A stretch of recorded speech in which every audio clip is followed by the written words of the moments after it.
โอเคสบายดีทุกคนมือนี้แชนดี้ก็จะมาสอนวิธีทำใส่แอป MT5 ว่าเข้าใส่แนวใดเห็นแนวใดตอนนี้แชนดี้จะมาสมมติว่าเฮามีเงินในพอร์ตและสิสอนวิธีล็อกอินเข้ามาเลยเนาะว่าใส่จังใดตอนนี้แชนดี้จะเข้าเว็บแพลตฟอร์มที่ใส่กับ MT5 ก็คือ MT5 สิ่งที่เราต้องมีก็คือโบรกเกอร์ที่เราสมัครเมื่อเราสมัครเปิดกับโบรกเกอร์แล้วให้เราเข้ามาเว็บของโบรกเกอร์นั้นๆตัวนี้จะสมมติเป็น XM เนาะจันดีล็อกอินเข้ามาแล้วตัวนี้จะเป็นโบรก XM หลังจากนั้นให้ทุกคนมาเบิ่งว่าสิเล่นบัญชีจริงหรือว่าเล่นบัญชีเดโมถ้าอยากเล่นบัญชีเดโมก็คำว่านี้มันจะมีอยู่ตัวนี้เนาะ57เหรียญแต่แซนดี้จะสมมุติให้เบิ่งว่าเขาเปิดจังได๋บัญชีว่าสิเล่นบัญชีจริงเลือกบัญชีหรือว่าสิใช้บัญชีเดโมเปิดเพิ่มให้คลิกเข้ามาข้างซ้าย3จุดเลือกบัญชีของฉันจากนั้นหาปุ่มบวกก็คือบนนี้กดใส่แล้วจะเลือกบัญชีจริงระหว่างบัญชีเดโมก็คือเป็นเงินจำลองนั่นแหละที่เราจะใส่ในการทดลองเทรดกับบัญชีจริงแม่นเงินที่เราฝากเทรดจริงแซนดี้จะใส่บัญชีเดโมเนาะก็คือตัวนี้คลิกเข้าไปและแพลตฟอร์มที่เราจะเลือกว่า MT5 ตัวนี้สิสอนใส่ MT5 เนาะผู้ใดมัก MT4 ก็เลือก MT4 แต่มื้อนี้สิสอนใส่ MT5 แล้วเมื่อเข้ามานั้นแล้วมันสิมีเรียกว่าเอาบัญชีสแตนดาร์ดบ่หรือว่าบัญชีอัลตราโลมันมีให้เลือก2อย่างนี้ล่ะleverage ก็คือตัวคู่ในการออกออเดอร์เฮาแหละสามารถเลือกได้เอาตามปกติเลย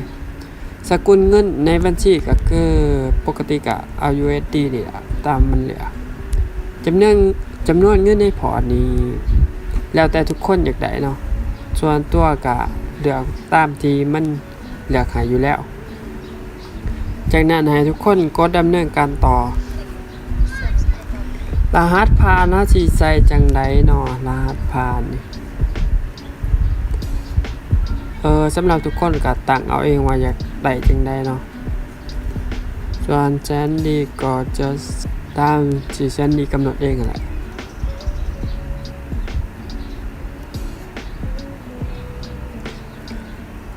ถ้ามันขึ้นเขียวไปว่ารหัสนี่ปลอดภัยมีตัวใหญ่ตัวน้อยมีตัวเล็กผสมก็คือสามารถ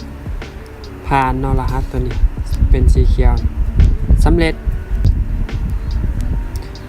พร้อมที่จะใช้งานล็อกอินก็คือนี่ตัวเลขล็อกอินเด้อส่วนรหัสเฮากำหนดเองไปยังหน้าสมาชิกแล้วเปิดแบบนี้แล้วมันจะบอกว่าเฮามีบัญชีเดโมนี่เดโมมันบอกว่าเฮามีเงินอยู่ประมาณหน่วย10 100 พันหมื่น 10,000 เหรียญเป็นบัญชีสแตนดาร์ดสกุลเงิน USD รายละเอียดอีหยังมันมีบอกเบิด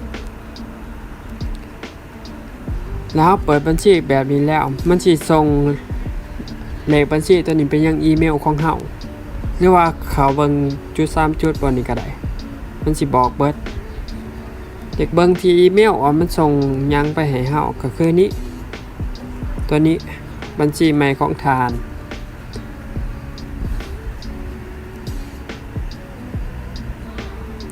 และมันสิบอกว่าแพลตฟอร์มของเฮาเป็น MT5 เซิร์ฟเวอร์เป็นXM Global MT5 ID ของเฮานี่ก็คือตัวนี้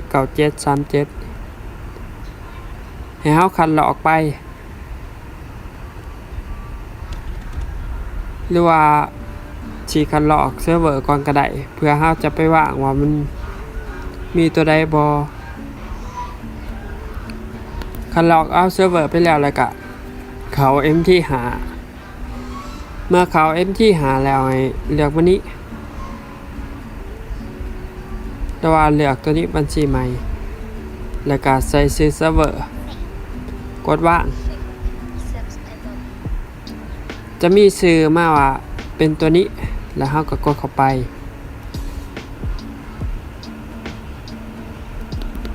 เป็นเดโม MT หาเนาะขีดต่อถ่ายมันเขียนว่าหานี่ตัวนี้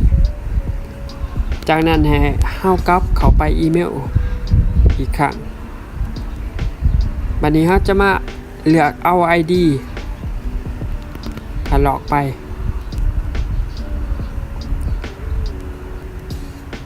รหัสก็คือเฮาตั้งตอนเฮา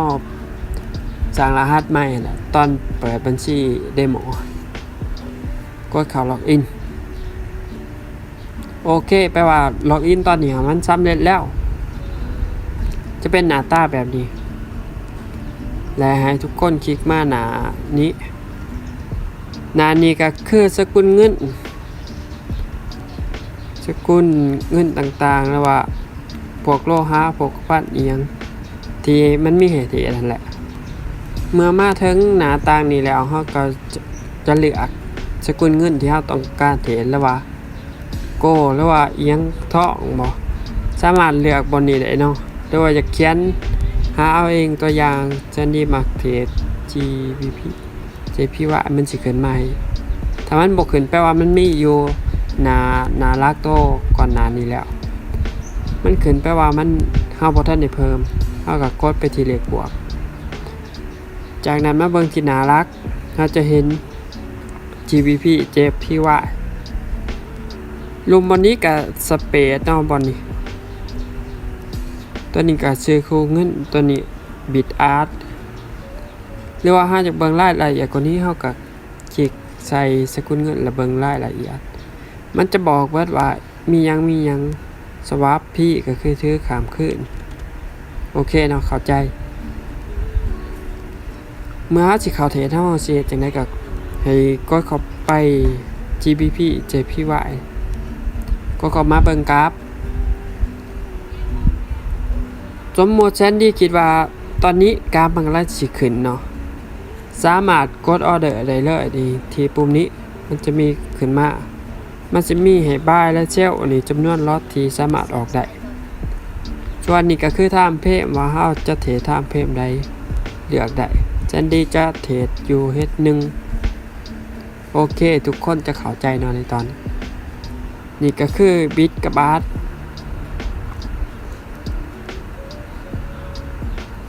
ตอนนี้แซนดี้จะกดสื่อให้เบิ่งใหม่หนึ่งเนาะ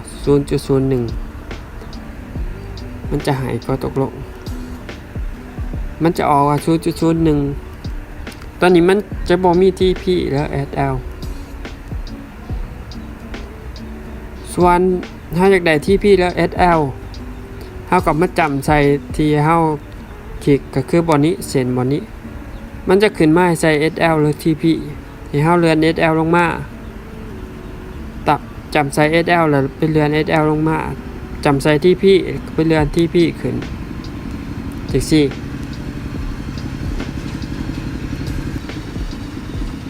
หลังจากนั้นเราจะเห็นมันบอกว่าลบอยู่ 0.99 USD 156 point ก็คือ156 point ก็คือ15ปีนั่นแหละส่วนที่พี่ก็บวกอยู่ 0.19 USD 61 point 6 ปีเมื่อเราได้จังซี่แล้วเราจะให้มันอยู่เอาตามนี้เลยเรามากดนี่ลูกศรยืนยันที่จะเปลี่ยนเป็นแบบนี้มันก็สิกำหนด TP SL ให้เรียบร้อยแล้วอยากเปลี่ยนแปลงเฮาบ่เอาแล้ว SL อยู่บนนี้เอามาคลิกใส่ SL เลื่อนลงมาจังซี่หรือว่าอยากได้อยู่ 23 00 350เฮาก็มาเปลี่ยนอยู่นี้ 2300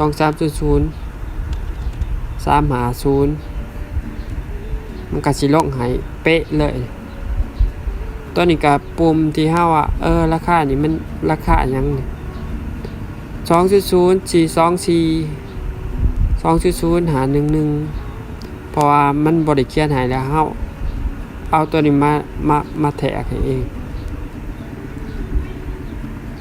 นี่ก็คือกดบายกดเซลเนาะส่วนกดเซลมันก็มีคือกันกดบายเฮาบายขึ้น SL มันก็ต้องอยู่ลุม SL ต้องอยู่ลุมบนนี้ค่ากดเซล SL มันก็ต้องอยู่เทิงเพราะว่าเซลลงมาที่พี่มันก็ต้องอยู่ลุมสลับกันส่วนบายลิมิตเซลลิมิตเฮ็ดจังได๋บายลิมิตก็คืออันนี้จะกดอยู่นี้บายลิมิตจากบายลิมิตอยู่นี้ก็เลื่อนมาติ๊กใส่ SL ก็เลื่อนลงมาติ๊กใส่ที่พี่ก็เลื่อนขึ้นไปเฮ็ดแบบนี้เฮาจะได้ราคาที่เฮาต้องการว่าให้มันลงมาเมื่อ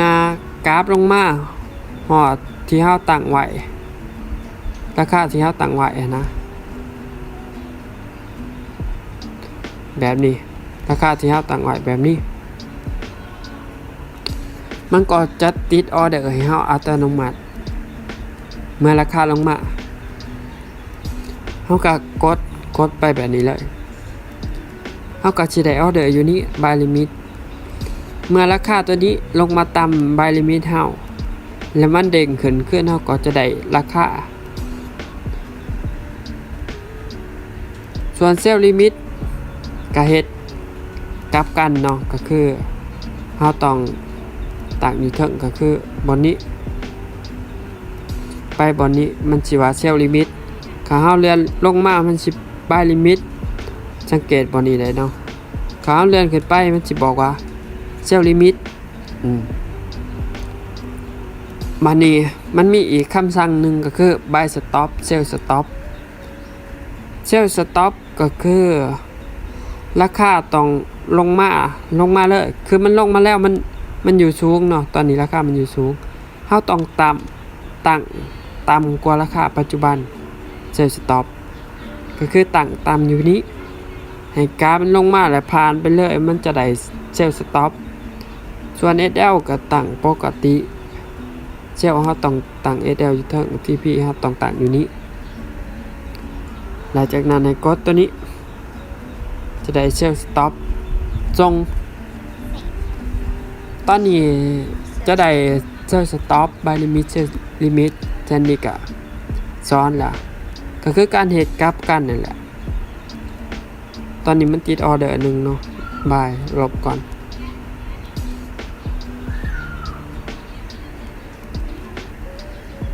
ส่วน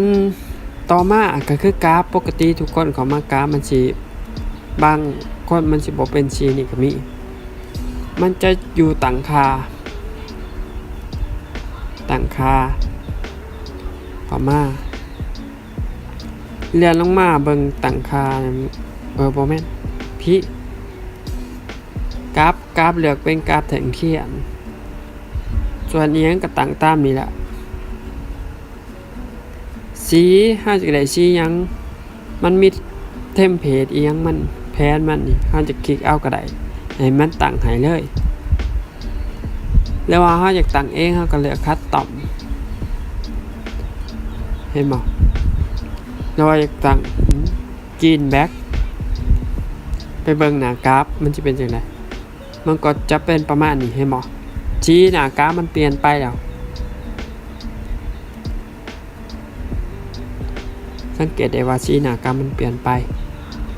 เข้ามาเบิ่งใหม่เฮาสามารถมาเปลี่ยนเบิ่งได้เปลี่ยนเบิ่งว่าเฮาสิเอาหน้ากราฟแบบใดสีแบบใดตอนนี้แซนดี้เอาคาตอบเนาะและจากนั้นตามใจอันไรว่าสิเอาพื้นหนาสีหยังราคาขึ้นสีหยังราคาลงสีหยังสามารถตั้งได้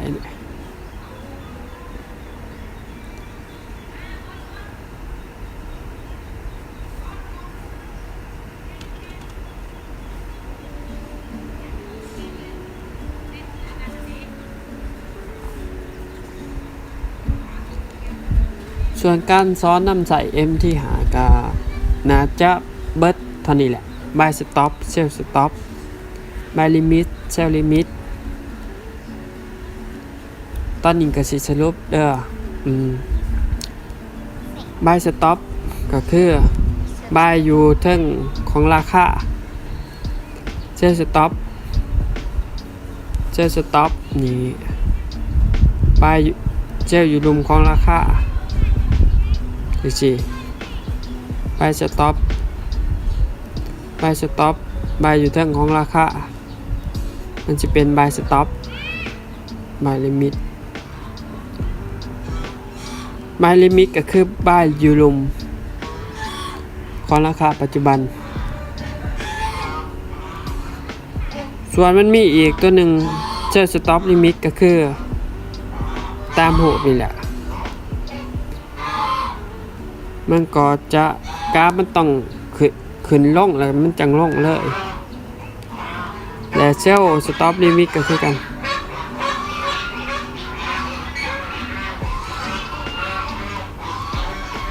สำหรับทุกคนที่บอกเข้าใจสมาร์ทไปลองเองเลยนะว่ากราฟมันเป็นอย่างไรส่วนมื้อนี้ก็สิจบการบอกรายละเอียดการซื้อการขายประมาณนี้แหละ